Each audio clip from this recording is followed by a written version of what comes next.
Shalom, Akim, giving all praises, honor, and glory to Yahweh Bashim, Yahushua Bashim, Rakah, Kodash, double honor to the apostles, bishops, elders, a great millstone. Salute to the sincere Akim out there of the hopeful elect.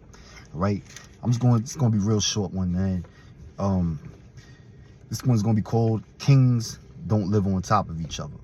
All right, you know the Lord referred to the nation of Israel, which are you so-called Negroes, Latinos, North American Indians, as a nation of kings and priests.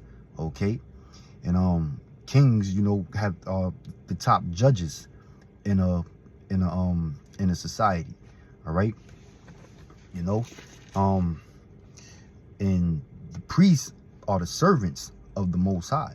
You know, they do the service to the Heavenly Father. So we're going to be a nation of kings and priests. You know, this is in the kingdom of heaven. All right, right now I notice a lot of jakes, especially among the tribe of Judah, you so-called African Americans, you always using the term peace king.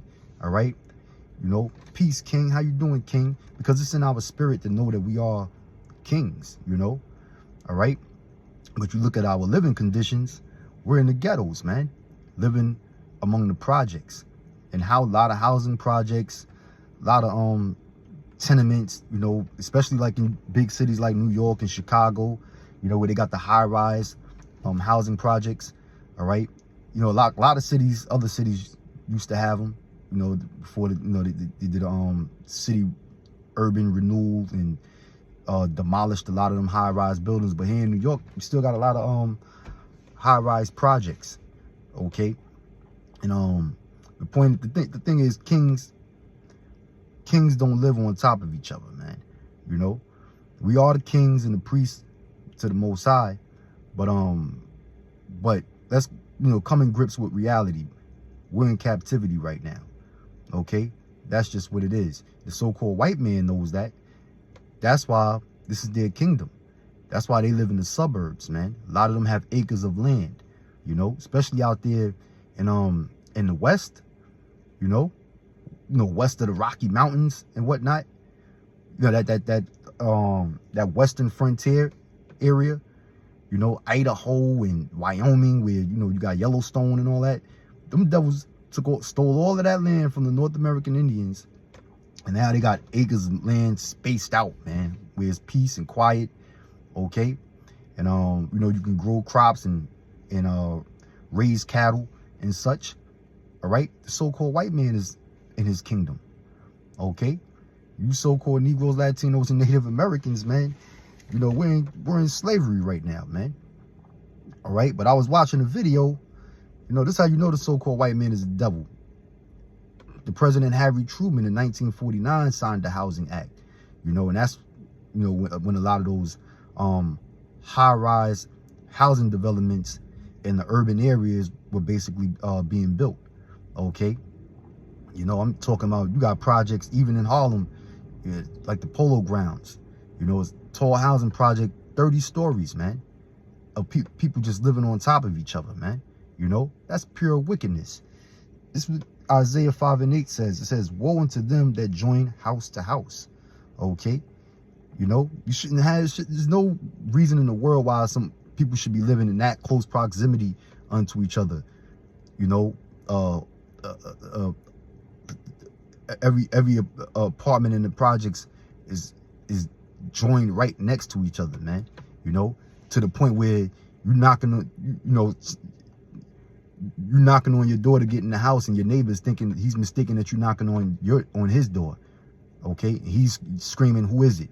Okay, you know, that's the project life, man, where you can hear your neighbor's business. You know, all right, domestic violence, you can hear, you know, your neighbor disciplining his kids, disciplining his wife in the bed. You know, that's fucking wickedness, man. That's why the Lord said, "Woe unto them that join house to house." All right, you know, so Harry Truman is the goddamn devil, man. All you so-called white people, you state senators, congressmen, Edomite politicians, they're all the fucking devil, man. You know, all right. And now, you know, the so-called white man trying to right some of his wrongs, they demolished a lot of the goddamn housing projects, man. You know, but the damage has already been done. Plenty of people lost their lives. Plenty of people been strung out on fucking drugs. Those projects became a goddamn war zone, man. All right, of Jake's trying to establish territory to sell poison to one another, man.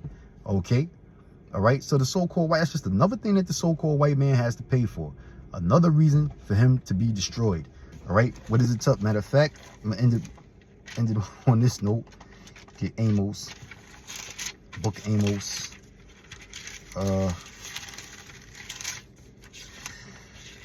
Amos 1 and 11. All right. Amos 1 and 11. It says, hold on, where am I? Oh, Amos chapter 1, verse 11. It says, thus saith the Lord, for 3 transgressions of Edom, and for 4, I will not turn away the punishment thereof, because he did pursue his brother with the sword, and did cast off all pity, and his anger did tear perpetually, and kept his wrath forever. All right. So for 3 transgressions of Edom, which is so-called white man are the Edomites, okay, and for 4, I will not turn away the punishment thereof. So the so-called white man is going to be destroyed, man. All right. And that building them housing projects, which is a form of oppression to Jake, and having them living in deplorable housing conditions. That's one transgression that the Lord is not going to turn away your punishment for, man. And that's one among the many. I ain't even mentioning slavery and all of the other unjust atrocities that you've done to the Lord's people. Okay? So I'm gonna end it on that note. Say shalom, wa barakum to you brothers out there. Lord willing, I'll see you in the next one. Continue on fighting the good fight. Shalom.